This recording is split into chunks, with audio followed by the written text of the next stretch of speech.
Assalamualaikum warahmatullahi wabarakatuh. Jumpa lagi di pertemuan ketiga kita kali ini. Setelah sebelumnya di pertemuan pertama kita sudah membahas mengenai pengenalan startup, kaitannya dengan kepemimpinan dan kewirausahaan startup. Kemudian di pertemuan kedua kita membahas mengenai ide dan inovasi berdasarkan kebutuhan dan permasalahan yang dihadapi pasar. Nah, pertemuan ketiga kali ini yang kita bahas adalah mengenai framework dan metode dalam menjalankan bisnis startup.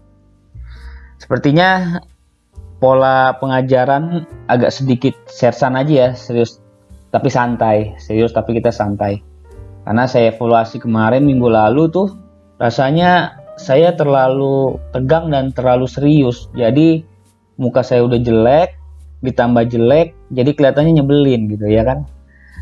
Nah, sekarang kita coba untuk bagaimana kita santai aja dalam pengajaran kita kali ini ya. Nah, tadi saya bilang bahwa kita di pertemuan ketiga ini membahas mengenai platform dan metodologi bisnis startup. Apalagi sekarang ini nih, dewasa ini lagi demam-demamnya membangun usaha rintisan atau startup. Kalau bagi kalangan milenial tuh sudah tidak asing lagi tuh yang namanya startup, ya kan? Minum dulu nih biar nggak haus. Kita santai aja ya. Perusahaan startup di Indonesia tuh banyak sebenarnya jumlahnya. Cuman yang berkembang dan scale up dirinya menjadi unicorn itu bisa dihitung dengan jari. Yang lainnya rata-rata gagal dan ya tutup begitu aja gitu. Startup yang bisa men-scale up dirinya menjadi unicorn, ya contohnya ya Tokopedia, Bukalapak, terus Shopee, Gojek. Tapi yang lain banyak kan mereka gagal. Apa sih kegagalan yang mereka hadapi? Kenapa penyebabnya? Banyak platform online yang menurut sang founder sudah sangat keren. Tapi kenyataannya aplikasi online atau platform online yang dibuat itu pada saat dibuat, pada saat dibuild tidak dibutuhkan dan tidak memberikan solusi terhadap masalah yang dihadapi pasar atau masyarakat. Nah, itu penyebabnya kenapa banyak startup yang muncul, yang berdiri, tapi ujung-ujungnya mereka tidak bisa men-scale up menjadi unicorn dan malah gagal. Ditambah lagi parahnya pada saat pendirian platform online ini atau aplikasi online ini sudah banyak memakan waktu dan biaya. Namanya Eric Ries itu membuat buku yang berjudul Lean Startup. Sebenarnya apa sih startup itu? Startup itu kalau bahasa Indonesianya itu adalah perusahaan rintisan. Rintisan perusahaan yang dirintis dengan menggunakan teknologi digital dan memakai platform e-commerce. Nah, itu adalah startup. Nah, kalau Lean Startup sendiri apa sih? Lean itu artinya ramping, tapi bukan bohai, ramping. Jadi ibaratnya kalau kalian semua nih yang masih pada muda-muda milenial semua nih ya, kalau cari cewek pasti kan nyari yang ramping. Pasti kalian nggak akan nyari yang ya saya nggak usah sebut lah. Yang satunya tuh, yang sebaliknya ya kan. Kalau dari sisi keuangan kita nih, cewek yang ramping itu dari sisi keuangan kita, terutama dari sisi perbekalan makanan, itu lebih tidak menguras kocek. Misalnya contoh kita pergi sama cewek kita yang ramping itu ke suatu tempat naik motor ya kan. Di perjalanan ya kan namanya kita cowok nawarin, "Dek, abang lapar, Dek. Adek nggak makan, kita mampir dulu Dek ke warung makan samping." Ceweknya pasti bilang yang ramping itu, "Nggak lah Bang, aku nggak lapar Bang. Kita terus aja lah. Tujuan kita belum sampai." Dalam hati, wah kebetulan ya kan. Pas banget, kondisi udah tali kama ya kan, tanggal 5 udah koma, gajian masih tanggal 25. Nah, Dari segi perbekalan makanan, aman kita kalau punya cewek ramping. Coba kalau punya cewek yang satunya itu, yang sebaliknya itu, yang nggak bisa disebutkan, takut body shaming. Sebentar-bentar kalau kita berpergian sama cewek kita itu, sebentar-bentar minta berhenti dia. 5 menit minta berhenti, minggir ke warung makan. 5 menit minta berhenti, minggir ke warung makan. Alasannya, abang aku lapar bang, kau nggak tahu badanku udah sebesar ini ya kan? Minggirlah kita, makan sejenaklah kita, perutku udah lapar. Padahal baru 5 menit minggir ke warung makan. Yang begini ini yang ngabisin kocek anggaran. Padahal gaji masih tanggal 25, tapi tarik kama di tanggal 5. Tanggal 5 udah koma. Nah itu analoginya ya. Lean startup itu adalah institusi manusia yang dirancang untuk menciptakan produk atau layanan baru di tengah kondisi yang penuh dengan ketidakpastian, yang perubahannya begitu cepat gitu. Terus apalagi nih? Nah itu ya, tadi sebuah startup itu didirikan jauh lebih penting daripada sekedar menjual produk, mengeluarkan ide dan mengembangkan teknologi dan beberapa perangkat-perangkat lainnya.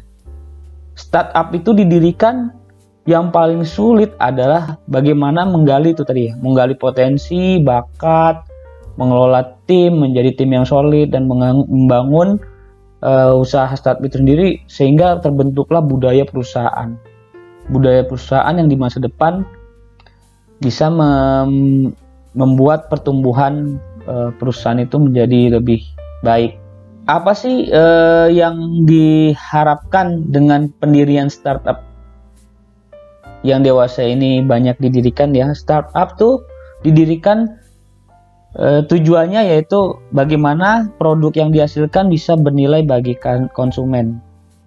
Jadi setiap kita hidup tuh pasti punya permasalahan kan, pasti punya sesuatu yang kita butuhkan dan kita inginkan. Anggaplah kita seorang konsumen. Nah, startup ini berdiri tujuannya adalah bagaimana permasalahan yang kita hadapi itu bisa mendapatkan solusi, sehingga dari permasalahan yang konsumen hadapi seperti yang saya pernah sempat singgung minggu lalu, kita bisa memberikan nilai, menciptakan peluang dan solusi yang bernilai atau memiliki value added bagi pasar dari setiap permasalahan atau masalah yang dihadapi pasar. Jiwa kewirausahaan itu juga harus ada, atau manajemen kewirausahaan itu harus ada di setiap lini organisasi yang perusahaan dirikan.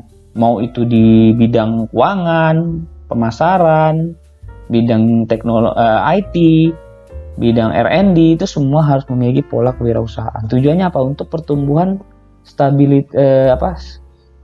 pertumbuhan perusahaan di masa yang akan datang. Startup dewasa ini itu harus bisa beradaptasi dengan cepat. Harus bisa mengetahui apa sih kebutuhan dan keinginan konsumen, karena pasar dewasa ini penuh dengan ketidakpastian. Kenapa startup itu perlu dengan cepat atau merespon dengan cepat apa kebutuhan dan keinginan konsumen? Ya karena tadi tuh, pasar dewasa ini penuh dengan ketidakpastian, sehingga perlu untuk startup dalam mengetahui kebutuhan dan keinginan konsumen itu perlu melakukan eksperimen. Tujuannya adalah untuk mengetahui apa yang sebenarnya diinginkan oleh customer. Jadi kalau dewasa ini ya, eksperimen itu contohnya adalah melakukan pengamatan atau observasi, berinteraksi di lapangan. Setelah berinteraksi, kita membuat produk dan produk itu langsung diuji ke pasaran. Jadi produk yang kita buat dari hasil observasi, interaksi dengan pelanggan, kita tahu apa yang diinginkan pelanggan, apa kebutuhan pelanggan permasalahan apa yang dihadapi di pasar. Jadi terciptalah produk atau layanan dengan cepat kita langsung uji ke pasaran. Nah, sebelum melakukan eksperimen ada 2 hal yang penting yang perlu kita kembangkan. Jadi 2 hal penting itu yang kita sebut dengan namanya hipotesis. Nah, hipotesis ini terdiri dari 2, yaitu value hypothesis. Jadi di mana produk atau layanan yang kita buat itu mempunyai nilai manfaat. Tidak hanya sekedar uang, tapi juga misalnya punya manfaat waktu, punya manfaat energi, tidak menghabis-habiskan energi bagi kita. Nah, itu yang kita sebut dengan value hypothesis. Contohnya misalnya apa? Contohnya misalnya kayak Gojek kemarin. Gojek itu tidak hanya sekedar memberikan solusi terhadap bagaimana kita menggunakan jasa ojek yang murah, tapi juga bagaimana ojek tersebut yang Gojek online yang ditawarkan bisa lebih memangkas waktu karena kita tidak perlu ke ojek pangkalan, dan juga tidak menguras energi. Nah, itu penawaran yang diberikan oleh Gojek sehingga memiliki value. Nah, menurut Riz, startup itu tidak harus memenuhi semua kebutuhan konsumen. Karena Riz sendiri menerapkan istilah yang kita sebut dengan MVP atau Minimum Viable Product, yaitu sekumpulan fitur minimum yang benar-benar dibutuhkan dan secepatnya diuji pada customer.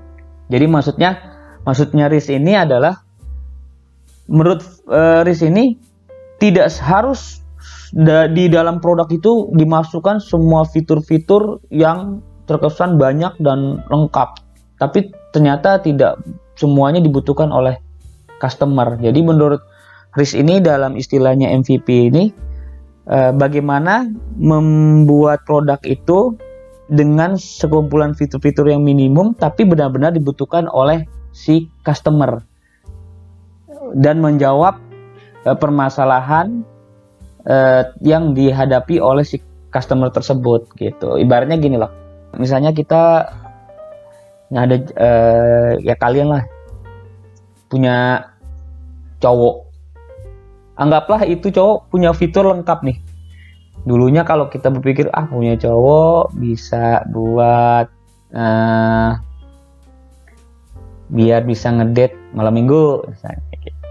Kalau mau kuliah bisa diantar. Kalau punya adik bisa disuruh nganter jemput ke sekolah, pulang ke rumah. Nah, sekarang cowok yang kalian pacari itu tidak hanya sekedar fitur-fitur yang banyak, tapi ya terlalu tidak mungkin nggak terlalu berarti gitu. Maksudnya nggak perlu diperlukan banget kayak nganter adik. Sekarang mungkin udah ada Gojek gitu kan. Tapi lebih kepada fitur yang benar-benar dibutuhkan. Misalnya apa nih? Selain mungkin bisa diajak ngedate, jadi nggak perlu harus sendirian setiap malam minggu. Terus ya pasti yang paling butuhkan cewek apa sih? Perhatian kan? Dikasih bunga. Tapi mungkin sekarang ini bukan bunga mawar kayak zaman dulu. Yang lebih penting fiturnya adalah bunga deposito gitu. Jadi cukup 2 aja tuh, yang penting bisa ngajak ngedate malam minggu biar nggak sendirian, sama dapat perhatian bunga deposito. Udah cukup itu udah cukup bisa memenuhi kebutuhan dan kebutuhan yang dibutuhkan oleh si cewek itu gitu. Tapi itu contohnya aja ya. Kalau contoh yang benar misalnya gini nih, misalnya kalian kalau yang cewek-cewek ini kalau libur, apalagi sekarang nih masa pandemi COVID nih, bantu mama di dapur. Biasanya kan ada microwave tuh di dapur ya kan, ada microwave. Nah, kalau kalian tuh lihat tuh microwave banyak banget tuh fitur tombol-tombol yang digitnya tuh mungkin sampai 10 atau 20, yang fitur-fiturnya tuh terlalu banyak. Bahkan ibaratnya yang dipakai sebenarnya cuma 2 atau 3 fitur, yang lainnya jarang pernah dipakai. bahkan kadang-kadang nggak penting gitu kan. Nah, menurut si Riz ini, value hipotesis itu bagaimana bisa menciptakan sekumpulan fitur yang tidak terlalu banyak, minimum tapi benar-benar dibutuhkan oleh customer gitu. Kemudian hipotesis yang kedua adalah growth hipotesis. Growth hipotesis adalah hipotesis yang mengukur bagaimana perusahaan nantinya bertumbuh. Nah, sebagaimana yang saya jelaskan tadi, startup pasti menginginkan adanya pertumbuhan di masa depan, men-scale up dirinya menjadi perusahaan unicorn yang memiliki valuasi nilai pertumbuhan yang mungkin di atas atau sebesar triliunan gitu ya, valuasi perdagangan atau perputaran uangnya di dalam trading startup itu. Nah, ada 3 jenis growth hipotesis, yaitu 3 jenis mesin pertumbuhan, yaitu sticky engine. Sticky engine adalah mesin yang dibuat untuk mengukur sampai sejauh mana startup bisa menarik customer dan membuat lengket. Ibaratnya pacar tuh udah lengket, udah nggak bisa mendua, udah bisa bener-bener nggak bisa move on, udah nggak bisa bener-bener jatuh ke lain hati ibaratnya. Nah, ukurannya apa? Ukuran yang bisa diukur adalah dengan menggunakan rate growth atau tingkat pertumbuhan atau growth rate. Misalnya gini, startup punya 100 pelanggan. Nah, jumlah pelanggan yang bisa diakuisisi atau di perusahaan itu bisa mampu merekrut 40 customer baru atau sebesar 40% dari jumlah pelanggan yang ada, pelanggan dari startup itu. Dan churn rate-nya atau kemungkinan kehilangan dari customer itu sebesar 15% dari jumlah customer yang ada, atau sebesar 15 customer. Nah, kalau kita ingin menghitung berapa sih tingkat laju pertumbuhan yang dihasilkan oleh startup tersebut, hitungannya adalah customer acquisition rate yang sebesar 40% dikurangi churn rate-nya sebesar 15%, sehingga muncul 25%. Nah, 25% itulah adalah laju pertumbuhan yang dihadapi oleh si startup tersebut. Minum dulu. Nah, setelah sticky engine, ada yang namanya viral engine. Viral engine ini adalah mesin virus oral. Jadi viral itu adalah virus oral, bahasa panjangnya ya. Diukur berdasarkan pertumbuhan eksponensial yang didorong customer dari hasil menyebarluaskan produk dari mulut ke mulut atau mouth to mouth. Metode pengukurannya menggunakan viral coefficient, yang dimana customer baru dibagi dengan existing customer atau customer saat ini. Jadi misalnya ini, kalau ada 10 customer yang saat ini mampu mengajak 4 customer, maka 4 customer baru ya, maka viral coefficient-nya adalah sebesar 0,4 atau 4 dibagi 10. Nah, yang ketiga adalah paid engine. Paid engine adalah seberapa banyak uang yang dikeluarkan untuk mendapatkan customer baru. Ukurannya adalah menghitung cost per acquisition. Misalnya gini, startup mengeluarkan biaya untuk mendapatkan 20 customer baru sebanyak 100.000. Berarti CPA atau cost per akuisisi yang dikeluarkan adalah sebesar 5.000. Dari mana? Dari 100.000 dibagi 20. Nah, kemudian ada acquired customer lifetime value atau LTV. LTV ini dihitung jika setiap customer akan berbelanja sebesar 50.000 dengan variable cost yang dikeluarkan sebesar 20.000, maka LTV-nya adalah sebesar 30.000. Dari mana? Dari 50.000 dikurang 20.000. Jadi bagaimana kalau kita menghitung rata keuntungan marginal dari perusahaan startup tersebut? Hitungannya adalah LTV dikurangin CPA, yaitu dimana 30.000 dikurangi 5.000. Jadi rata keuntungan marginal yang diterima adalah sebesar 25.000. Nah, untuk menguji kedua hipotesis tersebut, startup perlu melakukan eksperimen. Menurut Ries, Lean Startup itu memiliki strategi di mana strateginya itu berdasarkan dari hipotesa, kemungkinan-kemungkinan yang mesti diuji ke pasar. Nah, ini untuk uji hipotesa perlu melakukan eksperimen. Kenapa eksperimen itu penting? Lebih penting dibandingkan riset pasar. Pertama, karena survei pasar sering tidak akurat. Banyak pelanggan yang tidak tahu apa yang mereka inginkan. Misalnya gini nih, contoh ya. Yang biasa gampang untuk dimengerti aja nih ya. Kita kembali lagi ke soal cewek sama cowok nih. Misalnya kalian cewek ditanya atau dilakukan beberapa pertanyaan riset pasar mengenai cewek. Misalnya kalian ceweknya nih. Cewek tuh biasanya mau cowok yang kayak gimana sih? Seberapa besar cowok idaman kalian yang kalian mau? Bagi cewek nih. Beberapa cewek pasti bilang, pasti yang bisa menyenangkan hati gue lah. Ya. Itu udah lumrahnya tuh. Si cewek mau nyari cowok yang bisa menyenangkan hati ceweknya. Menyenangkan cewek atau menyenangkan hati cewek lumrahnya apa sih? Kasih bunga. Itu bentuk suatu perhatian dari cowoknya. Padahal taunya cowok kasih bunga adalah bunga mawar. Tapi di otaknya cewek kasih bunga yang diminta ya bunga deposito.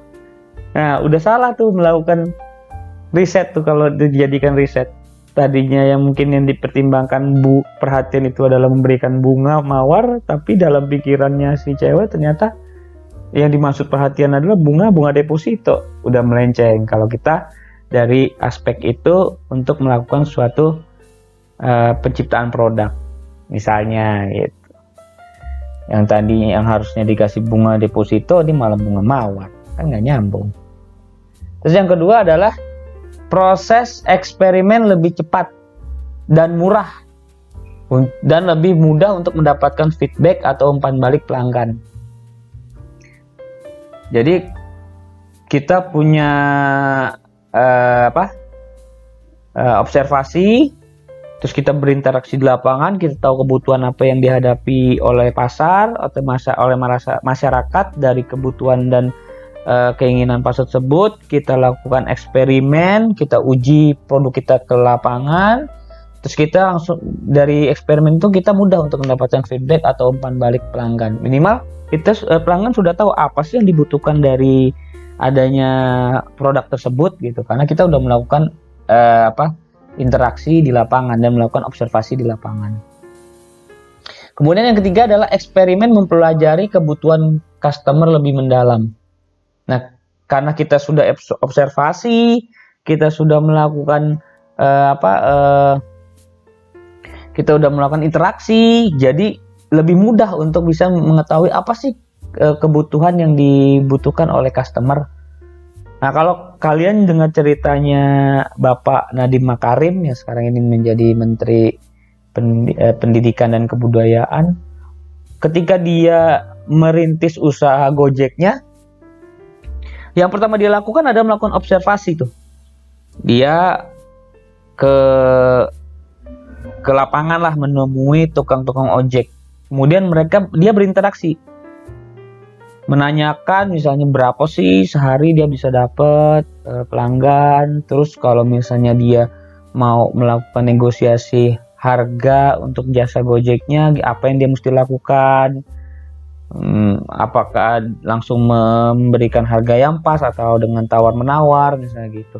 Terus kendalanya apa sih? Mungkin beberapa orang mungkin agak sedikit gak nyaman kalau misalnya dengan kalau menggunakan jasa ojek gitu. Ya di samping mungkin harus tawar-menawar, dapat harga yang kalau kita nggak tahu mahal, dan harus misalnya pergi ke ojek pangkalan yang mungkin ada beberapa orang jauh dari rumah. Dari dasar itulah si Nadiem Makarim, Pak Nadiem Makarim tercetus untuk membuat ojek online. Supaya dari situ ya itu dia apa yang dia lakukan? Pak Nadiem itu melakukan eksperimen, mengobservasi, berinteraksi dengan si si customer yang nantinya akan jadi customer, baik itu si tukang ojeknya sendiri maupun si konsumen pemakai jasa ojek. Nah dari situ si Pak Nadiem mengetahui itu apa sih yang dibutuhkan oleh customer, apa sih yang dibutuhkan oleh tukang ojek. Tukang ojek pasti butuh dapat pelanggan cepat, ya kan? Si customer butuh harga yang murah dari adanya aplikasi ojek yang dirintis oleh Pak Nadiem Makarim itu. Selain murah, bisa mempersingkat waktu, tidak harus pergi ke ojek pangkalan, tidak harus tawar menawar, dan bisa men-saving energi, nggak perlu harus pergi ke sana gitu pangkalan, cukup mengklik aja aplikasi ojek online langsung datang itu ke ojek. Nah itu kenapa eksperimen lebih penting dibandingkan riset pasar, karena eksperimen mempelajari kebutuhan customer lebih mendalam.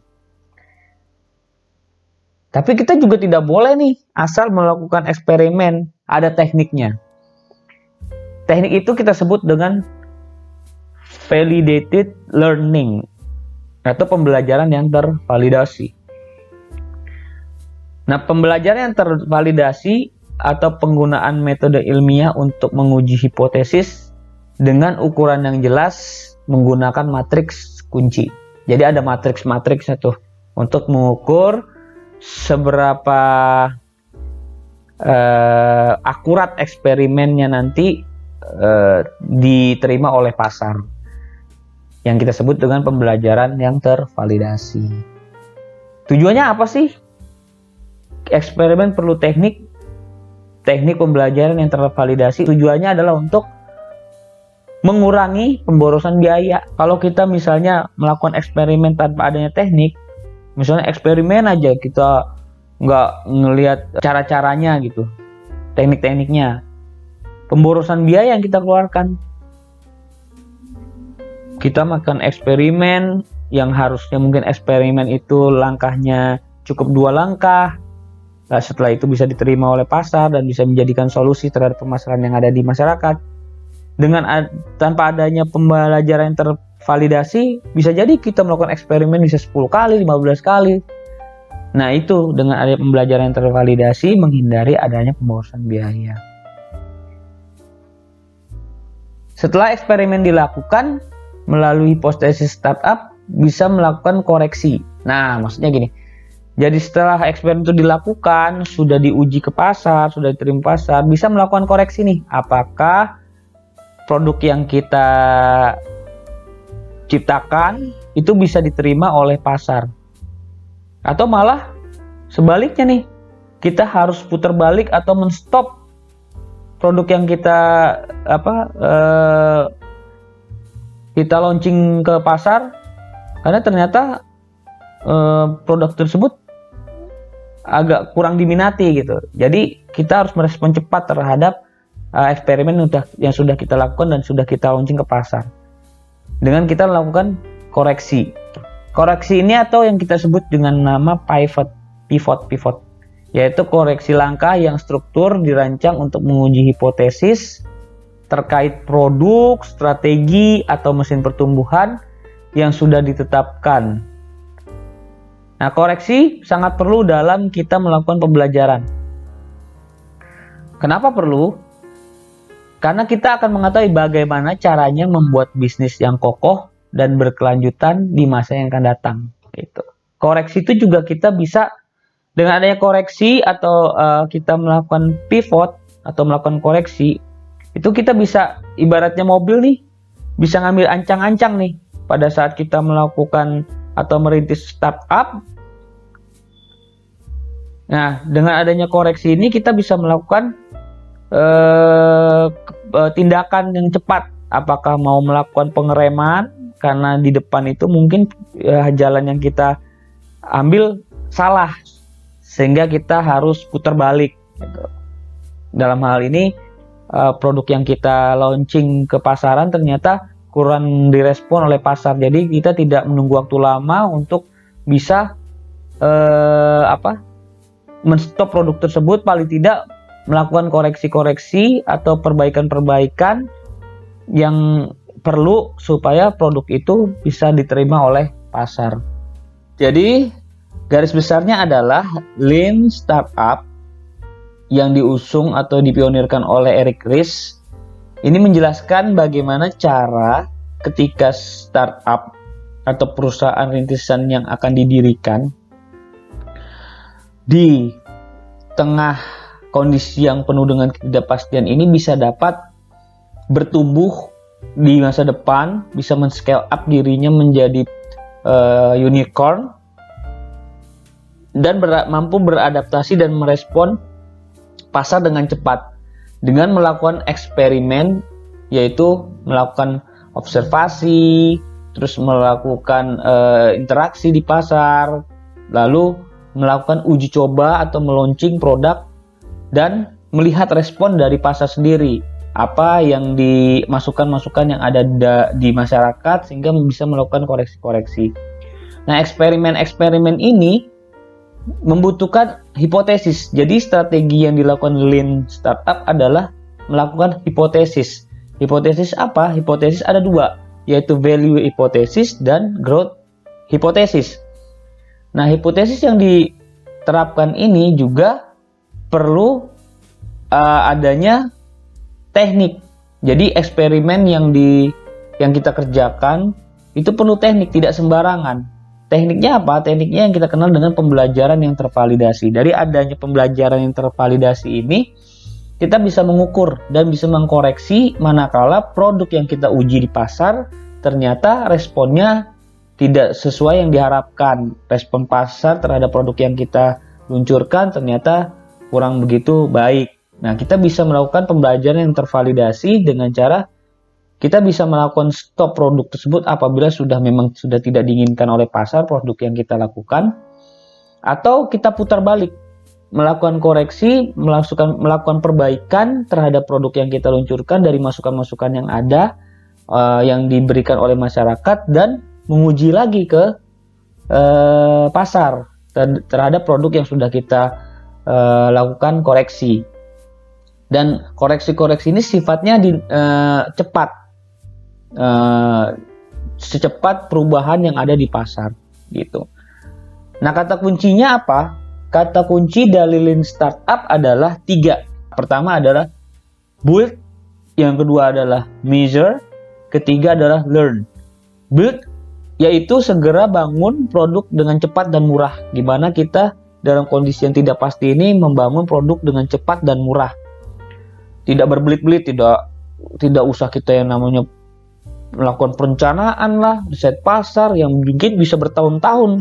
Setelah dilakukan itu, produk itu jadi, ketika di pasaran diluncurkan ternyata produk itu tidak memberikan manfaat apa-apa kepada pelanggan atau customer. Hasilnya sia-sia dan gagal. Kemudian measure yaitu seberapa cepat respon atau seberapa suka customer dengan produk kita. Kemudian learn adalah belajar untuk memperbaiki diri dari setiap masukan yang diterima dari customer, sehingga ada perbaikan-perbaikan yang kita bisa lakukan penyempurnaan pada saat produk itu kembali diluncurkan ke pasar. Nah, setelah pembelajaran itu dilakukan, nah kita bisa melakukan koreksi atau yang kita sebut dengan pivot. Kita bisa balik arah manakala produk yang kita luncurkan ternyata tidak sesuai dengan kehendak atau kebutuhan customer, sehingga perlu adanya perbaikan-perbaikan dari masukan yang ada di customer, atau kita stop produk tersebut di pasaran karena tidak disukai customer. Dan dengan cara Lean Startup ini kita lebih bisa beradaptasi untuk bisa mengetahui apa kebutuhan atau keinginan yang dihadapi pasar dalam kondisi yang penuh dengan ketidakpastian dan perubahan yang begitu cepat seperti sekarang ini. Lean Startup ini ibaratnya kita nikah. lean startup ini lebih condong kepada gimana nikah nggak perusahaan jelimet. Nah gitulah. Udah nikah aja udah akad selesai, udah jadi pasangan suami istri, nggak perlu yang lagi mikirin gimana nanti persiapan adat beginilah, begitulah, yang inilah, yang itulah. Nah gitu contohnya kalau contoh pernikahan. Jadi kalau mau nikah itu, kalau lean startup pandangannya nggak perlu harus nunggu sempurna, nggak perlu harus nunggu mapan, nggak perlu harus nunggu semua ada, rumah, mobil dan segala macam. Yang penting dilihat masa depan, condongnya bisa kelihatannya punya masa depan yang baik gitu. Jadi ya nikah aja. Nikah tanpa perlu harus menunggu kesempurnaan. Jadi udah sukses. Kalau begitu apa bedanya tradisional startup dengan lean startup? Jadi gini analoginya nih. Kalau misalnya tradisional startup itu dan lean startup itu kita analogikan dengan calon pasangan yang mau menikah. Tradisional startup contohnya begini, kalau misalnya si cewek itu bilang ke cowoknya, abang kapan adek bisa dinikahi. Si cowoknya bilang, nantilah dek, tunggu abang mapan dulu, abang punya rumah, abang punya mobil, abang punya motor. Lagian abang kan masih harus ngumpulin biaya pernikahan kan banyak, nggak sedikit, nanti inilah nanti itulah, kita perlu perencanaan lah, inilah minimal ya setahun lah kita merencanakan baru kita nikah gitu kan. Abang pokoknya pengen nabung dulu lah deh untuk persiapan nikah kita nanti, bla bla bla bla bla bla, dengan segala macam tetek bengeknya.